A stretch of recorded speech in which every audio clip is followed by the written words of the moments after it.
어느 집에 엄마와 딸이 결혼식장에 갔어요. 아이 눈을 보니까 신랑 신부가 싱글벙글 웃고 너무너무 행복해 보이는 거예요. 그래서 이 아이가 엄마에게 물어본 거예요. 엄마, 결혼이 뭐 하는 거야? 뭐야? 그러니까 엄마가 아이에게 친절하게 결혼에 대해서 얘기해 주는 거예요.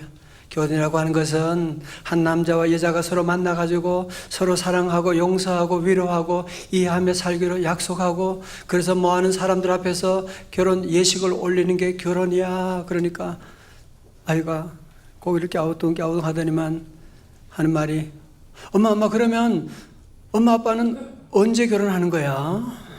이렇게. 여러분, 인간의 약속은 다 그렇습니다. 부부간에도 평생 사랑만 하겠다고 약속하지만 그 약속의 유효기간이 얼마나 되겠습니까? 왜 사람들이 사는 동안에 불안하냐 하면 수많은 약속들이 있지만 어느 약속도 믿을 수가 없기 때문에 늘 불안하고 있는 거거든요. 그러나 우리가 하나님을 믿을 수 있는 그 이유가 무엇이냐? 우리 하나님은 절대로 약속을 어기시는 분이 아니시기 때문에 그렇습니다. 하나님은 절대로 약속을 어기지 않으시고, 여러분 오늘 본문의 말씀 가운데서 무슨 얘기냐면 기원전 한 1400년경에 여호수아하고 기브온이라고 하는 나라 사이에 평화 조약을 언약을 맺었거든요. 그리고 400년이 지난 다음에 사울이 그 언약을 어겼어요. 사람들은 다 그 언약을 잊어버렸을지 모르지만 우리 하나님은 그 언약을 기억하시고, 한 1년도 아니고 2년도 아니라 400년 전의 언약인데도 하나님은 다 기억하시고 그 잘못된 것을 처리하고 계시는, 내 주와 맺은 언약은 어때요? 영불변하시니.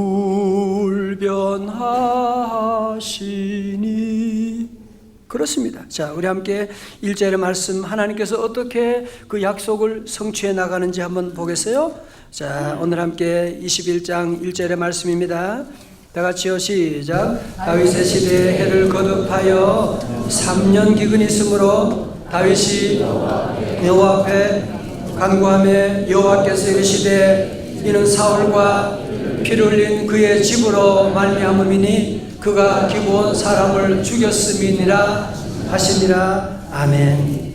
여기서 말하는 다윗 시대는 벌써 지난 주일하고는 시간적으로는 조금 차이가 있는, 그래서 오늘 21장부터 말씀은 사무엘하의 편집으로 다시 들어간 것이다, 그렇게 많이 해석을 하고요. 이 당시 다윗의 시대는 나라가 어느 정도 안정이 되었고, 그리고 요나단 아들 무비보셋도 찾았고, 그리고 아들 압살롬의 반역도 일어나기 전이었다고 그렇게 학자들은 보고 있습니다. 그런데 그 당시에 무려 기근이 일어나는데 무려 몇 년 동안? 3년이나. 여러분, 요즘 우리 먹고 살 수 있는 이런 시대 가운데도 모두가 다 아우성을 치는데, 아니 1년도 아니라 무려 3년 동안. 여러분, 특히 팔레스타인 지역은 비가 적은 사막 기후잖아요. 그러니까 그런 가운데 비가 오지 않았다고 하는 것은 얼마나 대단한 그런 재앙이 저들에게 임했는가 하는 것을 볼 수가 있는데요. 아마 다윗 왕도 처음에는 그렇게 심각하게 생각하지 않은 것 같아요. 그냥 우연이겠지, 아니면 자연현상이겠지, 아니 얼마 지나면 비가 곧 오겠지라고 생각했는데, 아니 무려 1년, 2년, 3년이 지나게 되는 거예요. 여러분, 사람은 참 미련하지요. 일찍 기도하면, 학생들은 일찍 공부하면 얼마나 좋은데 그걸 안 하려고 그러는, 미리 기도 안 하고 이렇게 기근이 점점 심각해지게 되니까 3년이 되어서야 다윗도 하나님 앞에 무릎 꿇고 전적으로 기도하며 하나님께 나가게 되는 그런 모습을 보게 되지 않습니까? 오늘 말씀의 제목으로 소 읽고 외양간을 고치자, 이런 제목을 하나 주셨는데요. 물론 소를 읽기 전에 외양간을 잘 고치면 너무너무 잘하는 거죠. 여러분, 그렇지만 소 읽고라도 외양간을 고칠 수 있다면 그것도 잘하는 거 아닙니까? 그러나 보면 얼마나 많은 사람들이 소 잃고 건강 잃고 가정의 자녀들 잃고 수많은 아픔을 다 겪으면서도 보면 이 외양간을 고칠 생각을 하지 않는 사람들이 얼마나 많이 있는지 몰라요. 우리 가정은 원래 그래. 나는 원래 안 되게 돼 있는 건데 뭐. 나는 안 돼. 많은 사람들이 포기하고 절망 가운데 있는 사람들이 너무 많이 있는 것을 보게 돼요. 여러분, 포기라고 하는 단어는 김장 팔 때만 쓰도록 하고, 여러분의 생애에 포기라고 하는 말을 쓰면 안 돼요. 왜? 하나님이 우리와 함께 하시는데, 하나님이 우리를 도와주시는데. 할렐루야. 여러분, 미국 대통령 취임식 때에 그 성경 구절 읽잖아요. 그 중에 가장 많이 인용된, 4번이나 인용된 성경 구절이 뭐냐면 역대하 7장 14절의 말씀이에요. 여러분, 아주 너무 귀한 말씀이니까 한번 크게 설교 어떻게 했죠? 한번 봉독합니다. 시작. 내 이름으로 일컫는 내 백성이 그들의 악한 길에서 떠나 스스로 낮추고 기도하여 내 얼굴을 찾으면 내가 하늘에서 듣고 그들의 죄를 사하고 그들의 땅을 고칠지라. 아멘. 여러분, 외양간 고칠 수 있습니다. 외양간 고쳐야지요. 외양간 고치는 방법이 무엇이냐 하면 성경이 말씀합니다. 악한 길에서 떠나서 겸손히 하나님의 얼굴을 구하고 기도하면 우리 하나님이 들으시고 이 땅을 고칠지어다 말씀합니다. 그렇습니다. 여러분 가정에 일어나는 여러 가지 기근들이, 아픔들이, 사고들이 있다고 할지라도 우리 성도들은 절대로 낙심하지 말고 하나님 앞에 나가서 여러분의 지난날의 모든 죄를 끊고 무릎 꿇고 하나님께 기도하면 회복되지 않을 사람이 한 사람 다 회복되는 놀라운 역사. 여러분, 새벽에 나와서 눈물로 하나님께 회개하고 기도하게 되면 하나님이 그 가정 다시 고쳐주시고 반드시 회복시켜 주실 줄로 믿습니다. 지난주 우리 교원 가운데 어떤 분이 전화를 해서 그런 얘기, 내년 2018년에는 참 일이 많을 것 같아요. 그분은 참 바쁘시고 또 큰일을 하시는 분이에요. 그런데도 내년에 일이 너무 많을 것 같고 좋은 일이 많을 텐데, 그래 자기는 12월은 기도 집중의 달로 정하고 기도 노트도 준비하고 그러면서 기도한다고 하는데, 제 마음속에 큰 감동이 오고, 정말 잘하는 것이구나. 여러분, 새해 무슨 좋은 날이 올 거라고 그렇게 기대하는 사람은 없지요, 그죠? 새해가 무슨 새해 달력이 바뀐다고 해서 무슨 새로운 좋은 날이 오지 않아요. 예수 믿고 기도하면 새해가 밝아올 줄로 믿습니다. 기도하는 거죠. 다윗도 늦었지만 이제 여호와 하나님 앞에 나가서 그는 기도하게 됩니다.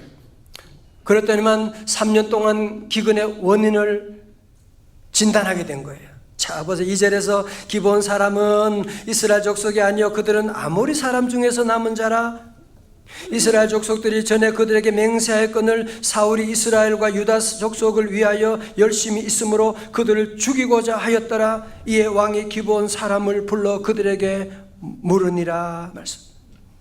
앞으로 봐서 이런 얘기 여러분 기억하시죠? 그 여호수아에서 보면 그 기브온이라고 하는, 그러니까 여호수아가 지금 그 가나안 땅을 정복해 나가는, 기세를 몰아 정복해 나가니까 그 가나안 땅에 있는 모든 주민들이 벌벌 떨게 된 거예요. 큰일 났다. 그런 가운데 이 기브온 사람은 꾀를 낸 거예요. 우리 여기다 죽게 되니까 우리는 차라리 여기 여기 가나안 사람이 아니라 우리는 저 먼 나라에서 온 것처럼 가상을 해가지고 그래서 여호수아에게 왔는데 이 사람들이요 기도하지 않고 어떻게 했어요? 평화 조약을 맺어버리게 된 거예요. 그래, 우리가 너희들을 살려줄게 하고 약속을 맺었거든요.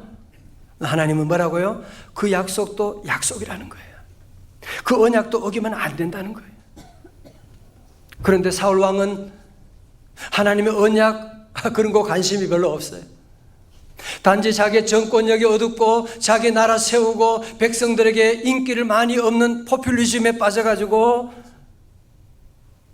여러분 민족주의로 나가면 사람들이 막 좋아하잖아요. 우리나라 우리 민족만 얘기하고 내셔널리즘을 통해서 나라가 부강하는 그런 나라도, 일본도 지금 그렇게 나가려고 하는데 그렇게 해서 백성들이 인기를 모을 수가 있겠지요. 그러니까 그 나라에 거하고 있는 다른 외국인들, 특별히 기브온 족속들을 죽여버리게 되는, 학살하는 그런 정책을 자행하게 되었던 것입니다. 마치 독일의 히틀러가 그 유대인들을 다 진멸하게 된 것처럼 이 사울도 기브온 사람들을 진멸해서 백성들의 지지를 얻게 되었던 것입니다. 사랑하는 성도 여러분, 우리가 인간의 정의의 칼이라고 하는 것이요, 얼마나 위험한지 아세요? 지금 우리가 볼 때는 정의라고 말하지만 그 정의가 하나님의 공의와 벗어나서 수많은 사람들을 죽이는 그런 일들이 너무나 많이 일어나고 있습니다. 특별히 성도들은 우리나라 지금 현재 거주하고 있는 외국인들이 한 200만이 넘는다고 하더라고요. 여러분 주변에 그런 사람들을 만날 때 우리 하나님의 성도들은 절대로 그들을 차별하거나 무시하지 말고, 왜? 하나님이 보시거든요. 저들이 말을 잘못해도 하나님은 저들의 음성을 듣고 눈물을 다 보시기 때문에 하나님이 다 갚으시는 거예요. 또 오늘 보면 우리에게 뭘 말하는 겁니까? 우리 주변에 사회적인 약자를 절대로 무시하거나 업신여기지 말라고 하는 얘기를 하고 있는 것이거든요.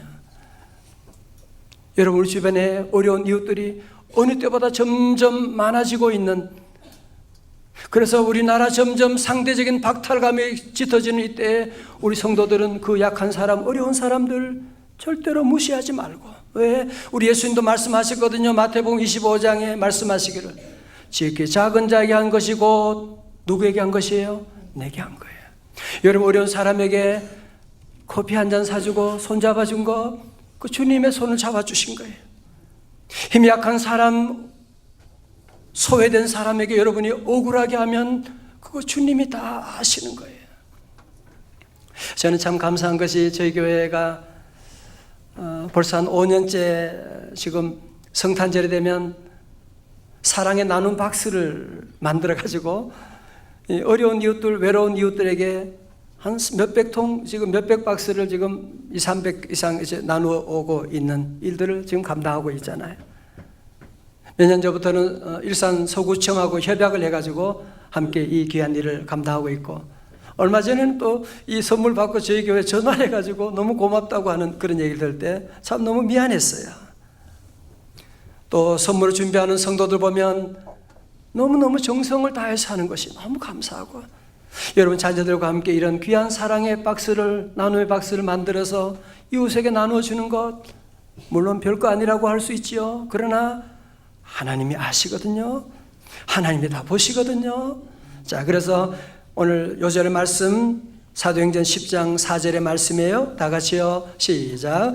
고넬료가 주목하여 보고 두려워 이르되 주여 무슨 일이니까? 천사가 이르되 내 기도와 구제가 하나님 앞에 상달되어 기억하신 바가 되었으니. 아멘. 오늘 여러분이 드리는 예배, 여러분이 섬기는 작은 섬김, 신목사도 모르고 아무도 모를지 모르지만 우리 하나님은 다 아시고 내 기도와 내 구제가 하나님 앞에 상달하여 기억하신 바가 되었으니 하나님의 놀라운 은혜로 채워주실 줄로 믿습니다. 이제 하나님 응답받은 다윗 왕은요, 기브온 족속들에게 그러면 우리가 어떻게 하면 되겠느냐고. 왜냐하면 이스라엘 사람들에게, 이 기브온 사람들이 이스라엘 백성들 위해서 기도해 주어야 이 저주가 풀려지게 되는데 어떻게 하면 좋겠느냐고 물어보았더니만 4절에 기브온 사람이 그에게 대답하되 사울과 그의 집과 우리 사이의 문제는 뭐요? 은금에 있지 아니하오며 이스라엘 가운데서 사람을 죽이는 문제도 우리에게 있지 아니하니이다 하니라. 왕이 이르되 너희가 말하는 대로 시행하리라고 말씀하는 거예요. 자, 보세요. 많은 사람들이 피해 보상 그러면 금전적으로 생각을 할 때가 많잖아요. 오늘 기브온 족속은 그런 얘기하는 거예요. 이 문제가 은금, 돈 몇 푼으로 해결할 문제가 아닙니다. 그렇게 얘기하고 있는 거죠. 여러분, 지금 우리나라 백성들의 마음에 일본에 대해서 여러 가지로 불편한 마음을 가지는 이유가 뭐예요? 아니, 위안부 문제를 무슨 돈 100억 가지고 슬쩍 덮어버리려고 하는, 아니 미안하다고 사과 한마디를 진정 어린 사과하면 돈이 우리가 뭘 필요해요? 그런 거 안 받아도 괜찮아. 지난날에 잘못된 거 잘못했다고 사과하면 우리가 다 받아들이고 함께 미래로 나갈 수가 있는데 끝까지 그거 안 하잖아요. 무슨 잘못이냐고 그러잖아요 지금. 여러분, 하나님 믿는 독일 백성들 어떻게 하는지 아시죠? 제2차 전쟁 가운데 피해를 입은 그 나라들에 대해서, 유대인들에 대해서 저들은 기회만 있으면 미안하다고 I am sorry 그러고 죄송하다고 얘기하고, 심지어 1970년대는 독일의 빌 브란트 총리가요, 폴란드의 그 전쟁 피해자 추모비 앞에 갔는데 그때 비가 쏟아지게 내리고 있었어요. 그 비가 쏟아지는데도 그는 우산 받치지 않고 그 앞에 가서 무릎 꿇고 사죄하고 있는, 그러니까 하나님이 그 나라를 복 주시는 거예요. 사랑하는 성도 여러분, 저와 여러분도 사는 동안에 때로 실수할 때가 있을 때 일본처럼 여러분이 금전적으로 그냥 적당하게 덮으려고 그러면 안 돼요. 독일처럼 내가 정말 미안하다고 용서해달라고 빌고 여러분이 귀한 사랑으로 함께 잘 덮고 나가고 풀어나가고. 왜? 네가 땅에서 풀면 어떻게 해요? 하늘에서 풀릴 것이고 네가 땅에서 매면 하늘에서도 매일 것이다. 다같이 아멘.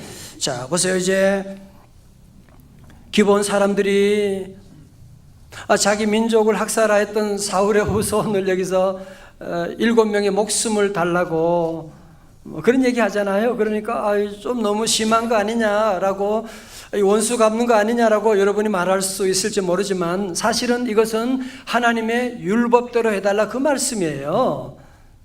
민수기 35장 33절에 너희는 너희가 거주하는 땅을 더럽히지 말라. 피는 땅을 더럽히나니 피 흘림을 받은 땅은, 봐보세요, 그 피를 흘리게 한 자의 피가 아니면 속함을 받을 수 없느니라 하고 한 거예요. 자, 그러니까 우리 민족의 피를 흘렸던 사울의 아들이나 손자나 7명의 생명을 달라고 하는, 목매어 달게 되는 그런 끔찍한 일이 이제 일어나게 됩니다. 그러면 조상들의 잘못 때문에 그러면 자녀들이 다 죽는 겁니까? 자, 보세요. 7절 중반절에 보면 왕이 사울의 손자 요나단의 아들 누구요? 무비보셋은 아끼고. 자, 여러분 절 보세요. 오늘 여기 중요한 축복의 원리가 여기에 담겨져 있습니다. 무슨 얘기하는 거예요? 사울의 아들 요나단은 비록 아버지가 왕이지만 그는 어떻게 했어요? 그는 아버지가 가는 그 길을 따라가지 않고 믿음의 길을 걸어가게 된 거예요. 온갖 모욕을 받으면서 끝까지 다윗을 위하고 기도해주고 도와주었던, 그랬더니만 그 아들 무비보셋이 할아버지의 저주에 걸리지 않고 살아나게 되는 놀라운 일이 일어나게 됐다는 거죠. 성도 여러분, 저를 보세요. 많은 사람들이 우리 조상 때문에, 나는 부모님을 잘못 만나가지고 부모님께 받은 것이 없고. 여러분, 성경은 그렇게 말하지 않아요. 부모를 잘 만났다 못 만났다, 금수저로 태어났다 은수저로 태어났다가 중요한 것이 아니에요. 비록 그가 금수저로 태어났다고 할지라도 하나님을 떠나게 되면, 예수님 믿지 않고 죄악의 길을 걸어가게 되면 그 인생은 망할 수밖에 없을 것이지만, 비록 우리 조상이 잘못하고 우리 부모를 내가 잘못하고 흙수저로 태어났다고 할지라도 예수 믿고 구원받아 오직 믿음의 길로, 십자가의 길로 걸어가게 되면 그 집안에 흐르던 모든 저주가 끊어지게 될 것이고, 예수 이름으로 새로운 축복의 선순환이 이루어질 줄로 믿습니다. 우리 성도들은 그래서 부모 탓을 하면 안 돼요. 여러분, 지금이라도 믿음으로 기도해 보세요. 주님 십자가 붙잡으면 하나님께서 새로운 축복의 선순환을 이루어 주시게 되는 것입니다. 자, 이제 기본 족속들은 사울 왕의 후손 7을 목매달게 되고, 여러분, 그리고 장사를 지내주지 않는 거예요. 그러니까 그 나무에 매달려 있게 되는. 여러분, 이런 죽어 있는, 이런 자식을 보는 어머니의 심정을 한번 생각해 보세요. 아마 미쳐버리거나 아니면 왕을 원망하거나 아니면 인생을 다 체념해버리고 포기하고 말았을 텐데 한 어머니가 여기에 등장하고 있습니다. 여러분, 여기에 나무에 매달리고 다시 비가 오기까지 기간을 보통 학자들은 한 6개월 정도로 보거든요. 그 긴 시간 동안 이 여인이 어떻게 하는지 보세요. 10절의 말씀입니다. 아야의 딸 리스바가 굵은 배를 가져다가 자기를 위하여 바위 위에 펴고 곡식 빼기 시작한 때부터 하늘에서 비가 시체에 쏟아지기까지 그 시체 낮에는 공중의 새가 앉지 못하게 하고 밤에는 들짐승이 범하지 못하게 한지라 말씀. 여러분, 리스바는 사울 왕의 첩이었거든요. 너무너무 한이 많은 사람이에요. 그럼에도 불구하고 그의 자식들이 이렇게 또 비참하게 죽게 되는 이런 순환을 당하게 되지만 그는 포기하지 아니하고 그는 베옷을 예수 그리스도 반석 위에 깔고서 무려 그는 6개월 동안 거기에 시신을 쥐하로 지키는 거예요. 낮에는 새가 그 시신을 뜯지 못하도록, 밤에는 짐승이 와서 먹어가지 못하도록 그는 밤새도록 무려 6개월 동안 거기에 서서 지키고 있는 그 여인을 한번 여러분이 생각해 보십시오. 왜 이렇게 하느냐? 여러분, 성경에 보면 이스라엘 백성들 가운데는 들짐승에 의해서 시체가 손상되거나 먹히는 것은 저주받은 것으로 그렇게 보았거든요.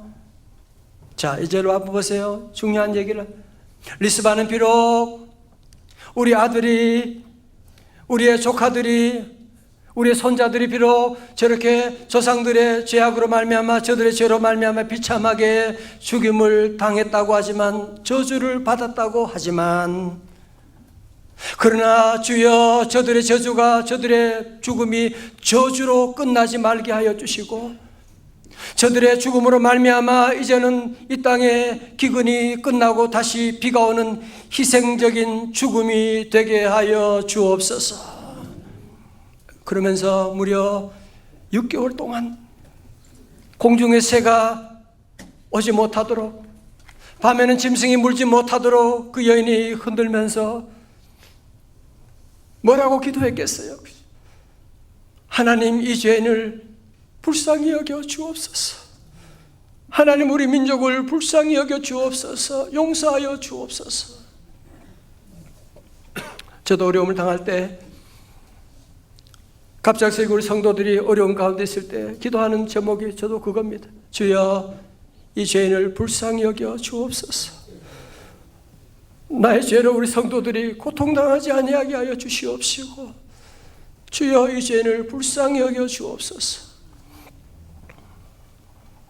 지난주 월요일에는 목회자도 월요일 되면 모임이 많고 또 할 일도 많고 병원에 가기도 하고, 그런데 제 마음에 지금은 만사를 제치고 기도해야 되는데, 친구 목사님들을 연락해 가지고 한 60, 70명이 함께 모여 가지고 기도원에 함께 모였어요. 함께 기도하자. 함께 우리 한국교회를 위해서 기도하자. 함께 우리 나라 위해서 함께 기도하자. 함께 모여서 눈물로 함께 기도. 주여, 이 죄인을 불쌍히 여겨 주시옵시고, 주여, 우리 한국교회를 불쌍히 여겨 주시옵시고, 하나님, 우리 죄를 용서하사 이 땅에 전쟁이 없게 하여 주옵소서. 성도 여러분, 오늘 말씀 보세요. 사람들은 기도라고 하면 무슨 시간 많은 사람들, 할지도 없는 사람들이 하는 짓이라고 생각할지 모르지만 그렇지 않습니다. 기도보다 더 대단한 에너지는 없는 것입니다. 리스바가 눈물로 하나님께 기도하며 나갔을 때 우리 하나님이 들어주시게 되고, 하나님의 마음이 감동되고 다윗의 마음을 감동시키시고, 그래서 다윗은 죽은 뼈들만이 아니라 심지어 사울 왕의 뼈와 그리고 요나단의 뼈와 모든 것을 다 모아가지고 사울의 아버지 기스의 무덤에 함께 장사 지내 주었던 것이거든요. 자, 이제 끝으로 14절의 말씀이 참으로 중요합니다. 14절 말씀 우리 같이 봅니다. 시작. 사울과 그의 아들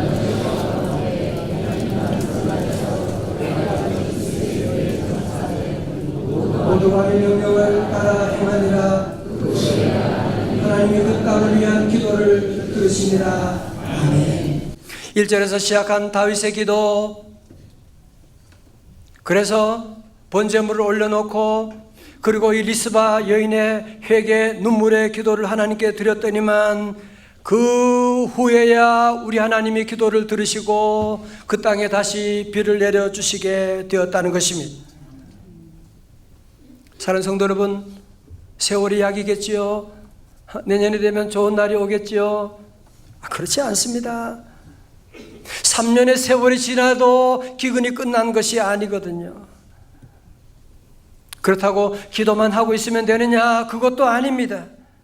주님 앞에 나가서 기도하면서 하나님과 우리 사이에 막힌 죄의 담을 구체적으로 허물어 버리고 정리하고 갚을 것은 갚고 회개하며 나갔을 때 그 후에야 우리 하나님이 우리의 기도를 들어주시고 우리의 몸도 우리의 가정도 우리 한국교회도 우리 민족의 모든 허물도 상처도 고쳐주실 줄로 믿습니다. 사랑하는 성도 여러분, 이제 오늘은 12월 첫째 주일입니다. 이제 한 달이 지나면 새해를 맞이하게 됩니다. 한 해를 돌아보면 여러분 가운데도 많은 기근 때문에 고통받으신 분들, 재정적인 기근도 있고 자녀들로 말미암아 건강으로 직장 문제로 말미암아 우리 청년들 앞날에 여러 가지 많은 어려운 문제들로 말미암아 영적인 문제로 말미암아 인간관계에 여러분이 기근을 겪고 있는 분이 계실지 몰라요. 우리 하나님 믿는 성도들은 절대로 부정적인 말을 하면 안 돼요. 나는 안 된다, 못한다, 우리 가정은 큰일 났다, 끝났다. 여러분이 하나님도 아니면서 왜 그런 말을 함부로 하는 거예요? 우리 성도들은 늘 하나님이 우리와 함께 하심을 믿고 지난날에 잃어버린 실수 지나간 것이고 왜 그걸 자꾸 얘기하는 거예요? 왜 자꾸 생각하는 거예요? 하나님이 그래서 우리에게 새로운 달 새해를 주시는 것인데 우리 성도들 리스바처럼 미래적인 모든 사고를 가지고 외양간 지금이라도 고치면 되지요. 지금이라도 고치면 하나님의 놀라운 은혜 주시는데 오늘 여러분들 이 말씀 듣고 여러분 가정의 모든 외양간을 새로 고칠 수 있기를 주님의 이름으로 축원합니다. 저희 어머님은 제가 자주 말씀드리지만 7남 1녀 맏며느리로 시집 오셔서 저희 집안이 원래 유교 집안이었거든요. 유교 집안이 다 무속신앙 다 그런 거잖아요. 그죠? 다 푸닥거리하고 다 그런 가정인데 믿음의 여인이 어머님이 오셔가지고 늘 리스바 여인처럼 늘 하신 게 뭐냐? 수백 년 동안 우리 집안에 내려오던 모든 귀신들 모든 저주를 쫓아내시는 기도를 그렇게 하셨던 거예요. 늘 새벽마다 눈물로 기도하고 밤에도 제가 자다가 가끔 깨어보면 어머님은 눈물로 기도하시는 그 모습, 그 눈물의 기도로 말미암아 집안의 모든 저주를 하나님께서 다 물리쳐 주신 것이고 사랑하는 성도 여러분, 다윗의 하나님은 오늘 우리 하나님도 되신 줄로 믿습니다. 여러분 기근 가운데 절대로 포기하지 말고 아니 좋은 날이 올 것이다 그런 순진한 생각만 여러분이 하면 안 되고 우병론자들처럼 체념하고 내 인생이 다 팔자가 그런 거 아니냐고 그렇게 말하지 마시고 인본주의자처럼 내 힘으로 끝까지 노력하고 애쓰고 나가지 말고 이제는 다윗처럼 하나님 앞에 나가 기도하고 리스바처럼 주님 앞에 나가 통곡하며 회개하며 우리 가정의 모든 재앙을 다 물리쳐 주시옵시고 하나님께 기도하고 나가게 되면 우리 하나님은 반드시 우리 마음의 모든 상처, 질병, 여러분의 모든 가정의 모든 원한과 모든 상처들 우리 이 땅을 십자가 보혈로 고쳐 주실 줄로 믿습니다.